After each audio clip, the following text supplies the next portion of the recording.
नमस्कार, स्वागत है आपका। आप देख रहे हैं खबर उत्तराखंड। मैं हूं आपके साथ अनाया शर्मा। शुरुआत करेंगे खबरों के विस्तार से। लोकसभा चुनाव को लेकर सभी राजनीतिक दल प्रचार प्रसार में जुटे हुए हैं। वहीं बात अगर कांग्रेस की करें तो कांग्रेस पार्टी भी एक्टिव मोड में नजर आ रही है।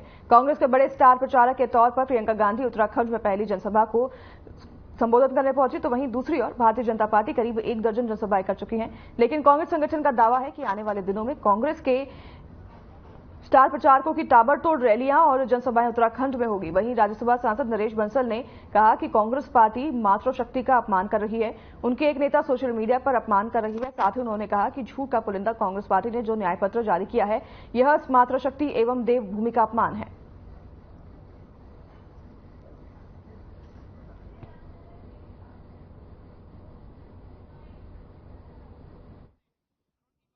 हर मुद्दे पर खेद व्यक्त किया और सुप्रिया सुरेश जी ने खुद ही उसको हटवाया। जो आपत्तिजनक पोस्ट पड़ गई थी उसके लिए क्षमा याचना भी मांगी। ये भाजपा के लोगों को मुद्दा तो मिलता नहीं है, लेकिन क्या भाजपा के लोगों ने या भाजपा की नेत्रियों ने कभी अंकिता भंडारी हत्याकांड के लिए भी क्षमा याचना मांगी? वो तो भाजपा के सीधे कार्यकर्ता हैं, आरएसएस के वर्कर हैं जो इस कांड में लिप्त रहे। कांग्रेस के बड़े नेता मातृशक्ति का अपमान कर रहे हैं, ये उनको स्पष्ट करना चाहिए। और इनकी एक बड़ी नेत्री महिला उम्मीदवार पर अभद्र उन्होंने पोस्ट डाली सोशल मीडिया पर। उस पर कोई कार्रवाई करने के बजाय इन्होंने उसको इनाम देते हुए उत्तराखंड में पार्टी का झूठ का पुलिंदा न्याय पत्र जिसको इन्होंने कहा है, उसको जारी करने के लिए उसको अधिकृत किया।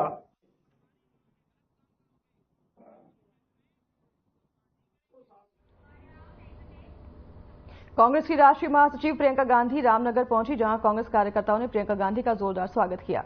बता दें कि लोकसभा चुनाव को लेकर कांग्रेस पार्टी की राष्ट्रीय महासचिव प्रियंका गांधी ने रामनगर में एक विशाल जनसभा को भी संबोधित किया। इस मौके पर उनके साथ मंच पर पार्टी के कई नेता और विधायक मौजूद रहे।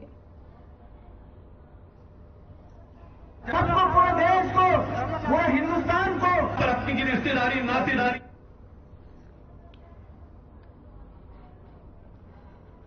तस्वीरें आप देख रहे हैं रामनगर से, जहां पर प्रियंका गांधी जनसभा को संबोधन करने पहुंची। विशाल जनसभा को संबोधित इस दौरान किया गया। कांग्रेस पार्टी की रैली लगातार प्रचार प्रसार में जुटी हुई है और रैली निकाली जा रही है। कांग्रेस पार्टी को देखा जा रहा है लगातार प्रचार करते हुए चुनाव को लेकर। तो वहीं प्रियंका गांधी भी रामनगर पहुंची, जहां पर उन्होंने एक विशाल जनसभा को संबोधित किया और वोट की अपील की है। तस्वीरें हम आपको दिखा रहे हैं रामनगर से लगातार, जहां पर प्रियंका गांधी जनसभा को संबोधन करने पहुंची अपने एक रैली के दौरान। तो अब पार्टी के कई नेता इस दौरान यहां पर मौजूद रहे हैं।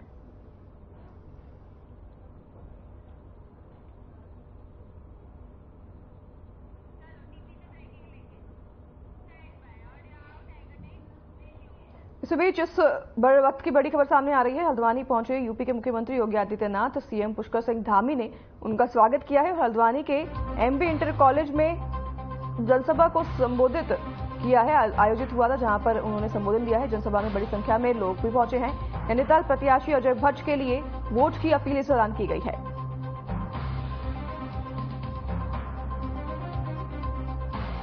हल्द्वानी पहुंचे हैं मुख्यमंत्री योगी आदित्यनाथ और सीएम पुष्कर सिंह धामी ने उनका स्वागत किया। इस दौरान हल्द्वानी के एमबी इंटर कॉलेज में जनसभा को आयोजित किया गया था, जहां पर मुख्यमंत्री पहुंचे हैं। जनसभा में बड़ी संख्या में लोग भी पहुंचे। नैनीताल प्रत्याशी अजय भट्ट के पक्ष में वोट की अपील करने के लिए जनसभा को संबोधन करने मुख्यमंत्री योगी आदित्यनाथ पहुंचे थे। हल्द्वानी के दौरे पर रहे, जहां पर उन्होंने एक विशाल जनसभा को संबोधित किया है।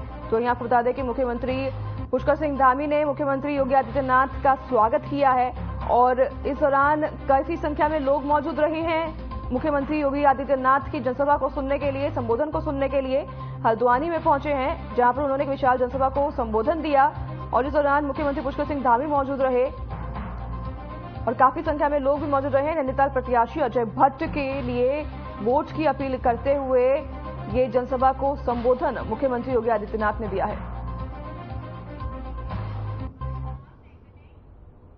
उत्तराखंड के पूर्व मुख्यमंत्री तीरथ सिंह रावत ने पत्रकार वार्ता की। इस दौरान उन्होंने कहा कि मैं लगातार लोकसभा चुनाव में पूरे प्रदेश का भ्रमण कर रहा हूं और जनता का इस बार भी आशीर्वाद बीजेपी के पक्ष में मिलने जा रहा है।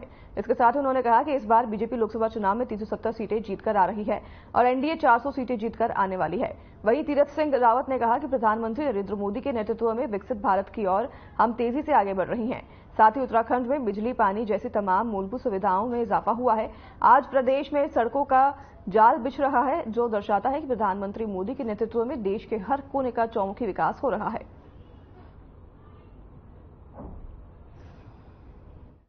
All weather road, Bharatmala road, national high road पाट दिया। इतना रोडों का जाल बिछ गया है तो जिसकी कोई गिनती नहीं है। प्रधानमंत्री सड़क योजना के तहत लगभग 500 किलोमीटर रोड तो मैं नहीं, स्वयं मैं अपनी लोकसभा की बात करता हूं।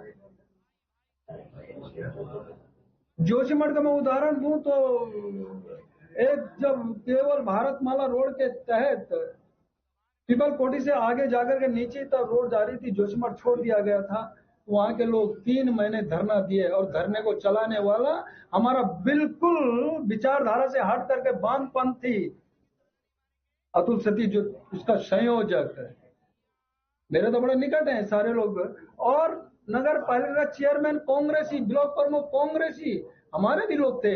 वो धरना चलाए 3 महीना। लेकिन जब मैं दिल्ली में और कहा कि ये जोशीमठ अलग छूट रहा है तो मुझे मेरे पास आए तो महेंद्र भट्ट उसमें विधायक थे, झारखंड का चुनाव लड़ा था। मैंने कहा भाई आ जाओ, लेकिन सबको साथ लेके चलना। मैंने कहा ना विकास के मुद्दे पे कहीं राजनीति नहीं, लेकिन मैंने कहा ये ब्लॉक प्रमुख है, नगर पालिका चेयरमैन हमारे नहीं है तो बुलाओ सबको। ऐसे 8 लोगों को बुलाया, गडकरी के साथ बैठक हुई। इन्होंने पहली बार ऐसा देखा हुआ कैसे बैठक होती, नहीं तो ज्ञापन देके आते थे, फोटो खिंचा ली मंत्री के साथ में चले आते थे। ये देखते थे, ये होता था ना। 1 घंटे का डिस्कशन, पूरी तरह सचिव वहां, केंद्रीय आपका बीआरओ का डायरेक्टर वहां, अन्य सारे लोग, नेशनल एनएच का पूरा सेक्रेटरी वहां बैठा हुआ, और इन 9 लोगों के सामने जब बैठक हुई, डीपीआर हाथों हाथ हुई। जब मैंने समझाया कि केवल बॉर्डर नीचे नहीं, माणा नहीं, बॉर्डर नीति की तरफ भी है, वहां हमको जोशीमठ होके जाना पड़ता है, आपका ये सारे हैं। तो कुल मिलाकर फिर एकदम डिसीजन लिया और 268 करोड़ का पैकेज। और बाहर जब निकले तो बीआरओ का डीजीपी बोलने लग गया, सेक्रेटरी साहब पहली बार ऐसा हुआ, कभी ऐसा हुआ नहीं कि मीटिंग में ही आपके रहे तो ये डिसीजन ये हुआ। और वो सारे जो मैंने कहा कॉमरेड संयोजक जो नगर पालिका में जब जोशीमठ ने कहा 30 साल से लगे थे, आज पूरा हुआ, हमारी कार्यक्रम में ही आ गए और हमारा स्वागत है। अगली बार बोला हम स्वयं अलग स्वागत करना, यानी कम्युनिस्ट जो आपका अतुल सती घूमता आप देखते हैं, वो स्वयं मेरे स्वागत का संयोजक बन गया। ये विकास, यानी राजनीति को छोड़ करके विकास का इश्यू को, मैंने एक उदाहरण दिया आपको इस थोड़ा 3 दिन में ही अभी पार्लियामेंट जारी हो रहा, जैसे खत्म हुआ और उसके बाद चुनाव की और हम आगे आने लगे। मैं बैठा गढ़की जी, देवप्रयाग का पुल टर्न आप लोगों ने देखा, आप तो जाते हैं, ऐसा पूरा मोड़ा हुआ। मैंने कहा भाई साहब ये सीधा करना। उसी समय सचिव आ गया उत्तराखंड को जो देखता था, उन्होंने ऑफिस में बुलाया और तुरंत कहा। जब मैं लौट रहा था तो देखा, मैंने कहा आज तो मेरी बात हुई, 4 दिन में वहां जेसीबी लग गया। ये काम है भाजपा का। मैंने कहा वो जमाना लग गया कि ज्ञापन दे दिया, फोटो खिंचा लिया और चले आए और जनता को गुमराह कर दिया। हमने कहा बोला कर दिया साहब, दे दिया साहब, लगे रहते थे वर्षों तक, यही सब चलता था। आज काम सामने दिखता है। प्रधानमंत्री मोदी जी गरीब कल्याण योजना, 80 करोड़ लोगों को नवाजने का काम। कोविड मैंने निकटता से देखा है, उस समय मैं रहा तो पूरा देखा तो क्या हालत थी। लोग घरों के अंदर कैद थे, बाहर निकलना मुश्किल हो गया था, बाजार बंद थे, उद्योग धंधे चौपट हो गए थे। मेरे पास रात को फोन आते थे, कहां जाएंगे, डिप्रेशन में आ गए, 15 दिन का राशन खत्म हो गया, बगल पड़ोसी के यहाँ भी नहीं रहा, बाजार बंद है, क्या करेंगे, हमको लेके जाओ। मैंने कहा जंगल में रहना पड़ेगा, क्वारंटीन रहना पड़ेगा, छोड़ दीजिए, बोलो जंगल में लेके जाओ। प्रधानमंत्री मोदी जी ने ट्रेनें लगाई, बसें लगाई, प्रवासियों को घर पहुंचाने का काम किया। इतना ही नहीं किया तो घर घर राशन पहुंचाने का भी काम किया, राशन देने का भी काम किया। आज भी जो जारी है। अभी मैं कुछ लोकसभाओं की विधानसभाओं में घूमकर आया है। मेरा जाना हुआ है और इस लोकतंत्र में एक राजनीतिक पार्टी का कार्यकर्ता नेता होने के नाते जो भी जहां जहां जिम्मेदारी मिली है उन जगहों पे मेरा जाना और लोगों से बातचीत करना, कार्यकर्ताओं से मिलना, उस आधार पे मैं कह सकता हूं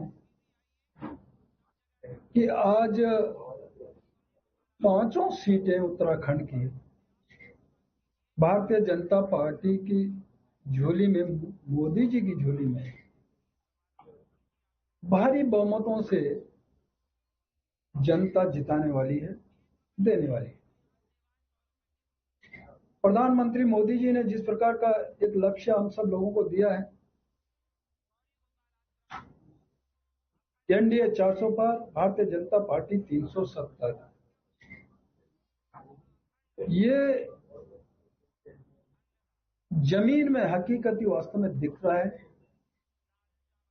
जब जाते हैं तो आम लोगों के जुबान से, मन से निकल के आता है, मोदी है तो मुमकिन है। मोदी ही इस देश को आगे ले जा सकते हैं, इस देश को परम वैभव की ओर, और यही नहीं तो आने वाला विकसित भारत 2047 केवल यहां ही नहीं तो आगे का सोच, लक्ष्य, विकसित भारत यह हम बनाने जा रहे हैं। और ये 2047 में दिखेगा कि जिस प्रकार भारत पहले सोने की चिड़िया कहलाता था, भारत पूरे विश्व की चिंता करने वाला देश और ज्ञान बांटने वाला, पूरे विश्व को नालंदा, तक्षशिला जैसे विश्वविद्यालय यहां खड़ा हुआ करते थे, वहां लोग रिसर्च करते थे, विश्व के अन्य रिसर्च स्कॉलर वहां आया करते थे। तो मुगल काल में कुछ ध्वस्त हुए, लेकिन आज फिर वह खड़े हुए हैं और उस ओर हम बढ़ेंगे। तो हम केवल भारत की चिंता करने वाले ही नहीं कि भारत पूरे विश्व की चिंता करने वाला भारत बनेगा, वसुधैव कुटुंबकम, इस प्रकार का विकसित भारत, यह हम चल पड़े हैं। इस ओर प्रधानमंत्री मोदी जी का जो विजन और जो लक्ष्य, जो मैंने कहा काम करने का, वो सब दिखता है। सबका साथ, सबका विकास, सबका विश्वास, सबका प्रयास, आम जन के को विश्वास में लेते हुए सबका प्रयास से आज सब घरों में उजाला हो, सब विकास से जुड़े हैं, यह चिंता मोदी जी करते हैं। और उसके कारण आप देखा होगा, मैं पहाड़ की बात करूं तो कभी सपने में नहीं सोचा था कि पहाड़ में भी ट्रेन चढ़ सकती है। कभी अंग्रेजों ने दार्जिलिंग और शिमला में ट्रेन पहुंचाई थी, ये अंग्रेजों ने, लेकिन आजाद भारत में यदि पहली बार ट्रेन का चढ़ना तो मोदी जी के नेतृत्व, मोदी जी के राज में। और मुझे लगता है कि वो 26-27 तक पूरी तरह तैयार होकर के हमारे सामने दिखेगा। तो ऋषिकेश से लेकर के आपका कर्णप्रयाग तक आने वाले समय में जोशीमठ तक भी सर्वे उसका फिर बाद में होगा, वो है सोनप्रयाग तक। चारों धामों को जोड़ने वाला विकासनगर से होते हुए तो आपका गंगोत्री, यमुनोत्री भी जुड़ेगा। ऐसे चारों धामों की कल्पना प्रधानमंत्री मोदी जी, लेकिन वर्तमान में कर्णप्रयाग तक ट्रेन का पहुंचना, 125 किलोमीटर जिसकी दूरी 105 किलोमीटर टनल के अंदर से गुजरते हुए जाना, क्योंकि मैंने तो वहां का निरीक्षण किया, मेरे स्वयं के क्षेत्र में जहां से शुरू होती है और जहां एंड होता है वो मेरी लोकसभा, तो मैंने बड़ा निकटता से देखा। तो लोग पर्यटक के रूप में भी जाएंगे तो देखेंगे इतना देश के किसी स्टेट में नहीं है, इतनी नीचे सुरंग से ट्रेन का निकलना, डबल लाइन होना। तो कभी न जाए वैसे भी, तो वैसे भी घूमते हुए जाएंगे तो देखेंगे कि क्या ये आज सपना, मैंने कहा ना कि कभी सोचा नहीं होगा। तो प्रधानमंत्री मोदी जी ने इस प्रकार के बहुत सारे ये काम किए।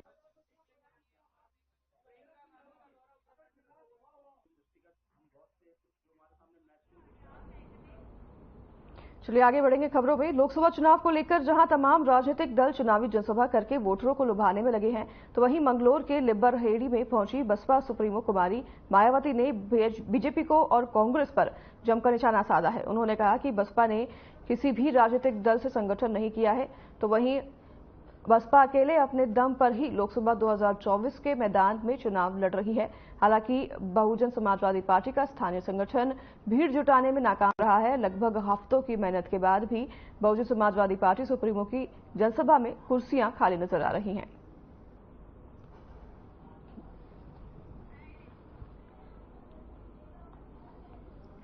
बहुजन समाजवादी पार्टी की सुप्रीमो मायावती जनसभा करने पहुंची, जहां पर लोग जो है नहीं पहुंचे हैं। तस्वीरें हम आपको दिखा रहे हैं। मायावती स्टेज से संबोधन दे रही है, लेकिन लोग यहां पर नहीं पहुंच पाए, तो वहीं स्टेज से उन्होंने मंच से उन्होंने कांग्रेस और बीजेपी पर जमकर निशाना साधा है। हालांकि उनके जनसभा में खाली कुर्सियां जो है विशेष तौर पर चर्चा का विषय बनी हुई है। समाजसेवी और द हंस फाउंडेशन की संचालिका माता मंगला ने शनिवार को कोटद्वार भावर के लक्ष्मणपुर में यूनिकम एकेडमी का उद्घाटन किया। इस अवसर पर उन्होंने मीडिया से बात करते हुए कहा कि पिछले कुछ सालों में शिक्षा के क्षेत्र में अभूतपूर्व क्रांति हुई है। इसके साथ ही उन्होंने कहा कि शिक्षित समाज ही नैनिहालों का भविष्य सुरक्षित कर सकता है। इस अवसर पर पूर्व विधायक शैलेंद्र सिंह रावत और आधुनिक भीम कहे जाने वाले स्वामी विश्वपाल जयंत सरस्वती सहित सैकड़ों लोग मौजूद रहे।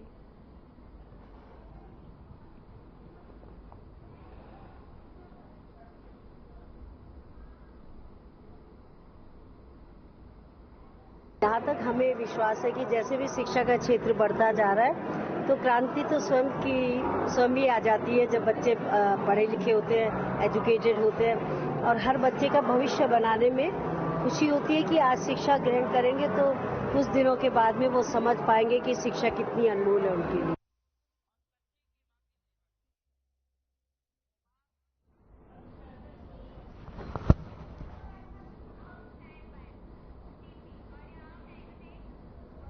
खबर खटीमा से है, जहां एक निजी होटल में प्रांतीय उद्योग व्यापार मंडल की ओर से एक कार्यक्रम आयोजित किया गया, जिसमें मुख्यमंत्री पुष्कर सिंह धामी ने बतौर मुख्य अतिथि शिरकत की। जहां व्यापारियों ने मुख्यमंत्री को तलवार और प्रतीक चिन्ह भेंटकर उनका जोरदार स्वागत सम्मान किया।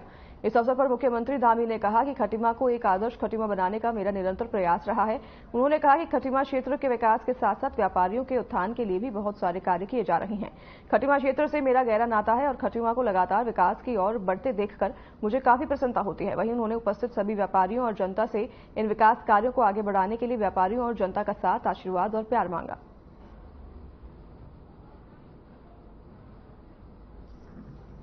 आप सबको पता है कि खटीमा एक आदर्श खटीमा बने, ये मेरा निरंतर प्रयास रहा है।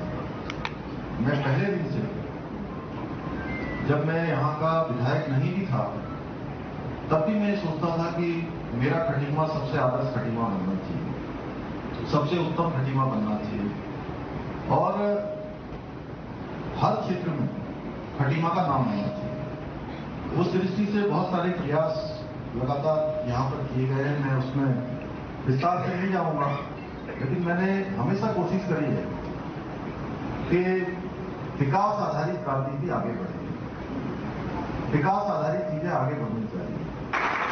अभी भी हमारा प्रयास है कि खटीमा के आसपास हमारा चाहे रेलवे का क्षेत्र हो, नई ट्रेनें यहाँ से चलनी हो, यहाँ से पीछा खटीमा रेलवे लाइन बननी हो या पंतनगर का एयरपोर्ट बनना हो, ये सब काम लगातार आगे बढ़ाए जा रहे हैं।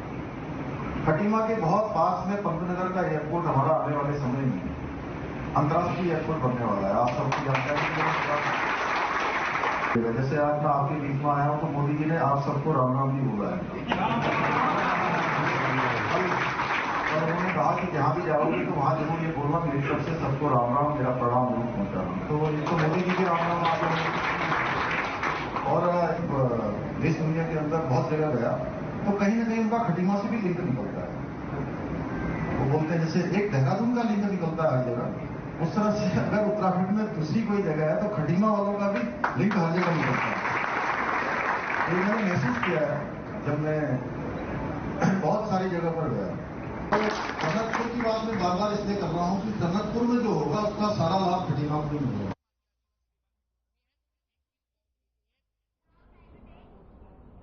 देहरादून में गढ़वाल के सतपुली में भारी मात्रा में अवैध शराब की बरामदगी हुई है।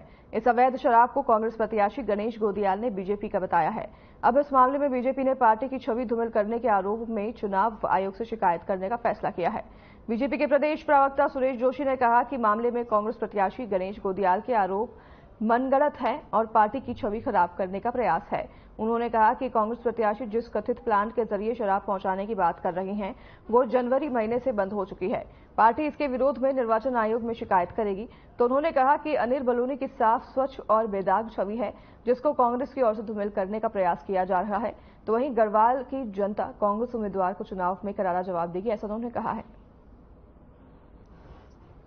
पहली बात तो मैं आपको ये बताऊं, जो आरोप एक प्रत्याशी के द्वारा भारतीय जनता पार्टी पर लगाए जा रहे हैं, वो सारे आरोप जो है वो निराधार हैं, वो सारे आरोप असत्य हैं। क्योंकि ये जो कैरेक्टर रहा है, शराब का प्रयोग करना, पैसे बांटना, लोगों को डराना धमकाना, बदमाशी से बूथ कैप्चरिंग करना, ये कांग्रेस की संस्कृति रही है, ये कांग्रेस का कल्चर रहा है।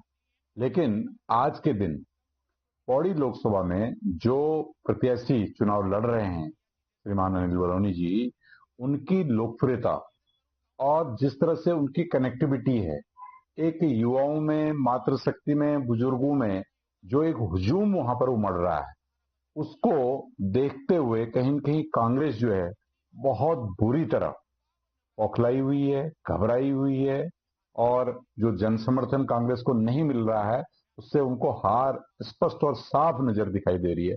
अब जो वो आरोप लगा रहे हैं कि जिस फैक्ट्री की वो बात कर रहे हैं, वो फैक्ट्री तो जनवरी में बंद हो गई है। जो फैक्ट्री जनवरी माह में बंद हो चुकी है, फैक्ट्री जो सील है, जिसमें ताले लटके हुए हैं, उस फैक्ट्री की शराब वो कहते हैं कि भाई भारतीय जनता पार्टी की शराब है, और एक तरफ से जो है कि वो इस तरह का आरोप लगा रहे हैं। लेकिन आज देश के अंदर, प्रदेश के अंदर आदर्श आचार संहिता लगी हुई है। आदर्श आचार संहिता में एक इस तरह के बिना सोचे समझे और बिना किसी प्रमाणिकता के इस तरह के आरोप लगाना, निराधार आरोप लगाना, ये आदर्श आचार संहिता का खुला उल्लंघन है। उत्तराखंड में आगामी लोकसभा चुनाव में 75% से अधिक संख्या में मतदान कराने के लिए चुनाव आयोग लगातार कड़े प्रयास कर रहा है, जिसे देखते हुए अब गर्भवती महिलाओं को मतदान के दिन पोलिंग बूथ तक लाने के लिए भी सुविधा उपलब्ध कराई जाने की तैयारी की जा रही है। इस बात को लेकर उत्तराखंड की संयुक्त मुख्य निर्वाचन अधिकारी नमामि बंसल ने बताया कि उन गर्भवती महिलाओं की मैपिंग की गई है जिन्हें मतदान के दिन डोली की जरूरत हो, और साथ ही उन्होंने कहा कि जो हेल्थ मैनेजमेंट प्लान बनाया गया है, उसमें पोलिंग बूथ के नजदीकी एम्बुलेंस चालक का मोबाइल नंबर वितरित कर दिया गया है, ताकि जो गर्भवती महिला मतदान करने पोलिंग बूथ पर आए तो उन्हें पर्याप्त सुविधा उपलब्ध कराई जा सके।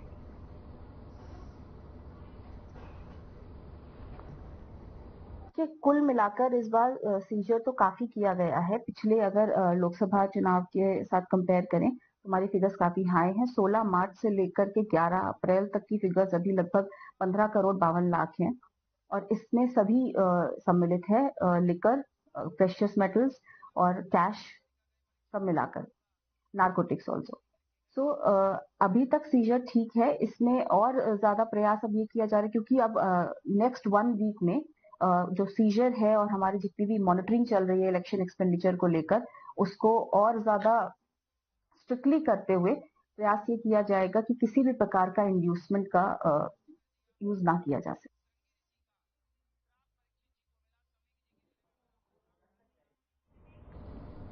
उत्तराखंड में रविवार 14 अप्रैल को ज्यादातर क्षेत्रों में हल्की से मध्यम बारिश होने के मौसम विभाग ने पूर्वानुमान जारी किए हैं। मौसम विभाग के निदेशक डॉक्टर विक्रम सिंह ने बताया कि बारिश का ये सिलसिला 15 और 16 अप्रैल को भी देखने को मिलेगा और 17 अप्रैल से मौसम साफ रहेगा। उन्होंने बताया कि आज शनिवार से ही प्रदेश भर में मौसम में बदलाव देखा जा सकता है।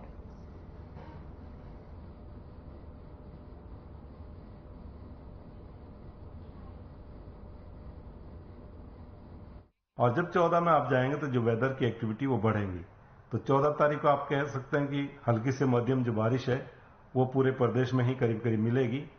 कुमाऊं के जो लोअर कुमाऊं रीजन है उसमें थोड़ी कमती है, लेकिन और जगह जो है हल्की से मध्यम जो है वो आपको बारिश देखने को मिलेगी। इसके साथ साथ जो अगर वार्निंग की बात करें तो 14 तारीख के लिए जो वार्निंग में है उसमें ओलावृष्टि है, वो भी कहीं कहीं पर देखने को मिलेंगी आपको जो है हर डिस्ट्रिक्ट में मैं कहूँगा। और इसके साथ जो तेज हवाएं हैं वो भी देखने को मिलेंगी, या कहीं कहीं पर झक्कड़ है, खासकर जैसे हरिद्वार है, उधम सिंह नगर, देहरादून है, तो इनमें झक्कड़ की भी जो है वो संभावना रहेगी। तो 14 तारीख को मौसम बदलेगा तो उस दिन इस तरह की एक्टिविटी मिलने वाली है। 15 तारीख में जो एक्टिविटी वो कम हो जाएगी, हल्की मध्यम बारिश जो अंदर के डिस्ट्रिक्ट हैं उसमें वो रहेगी, या आइसोलेटेड एक्टिविटी और जो हिल्स हैं उसमें वो रहने वाली है 15 तारीख को।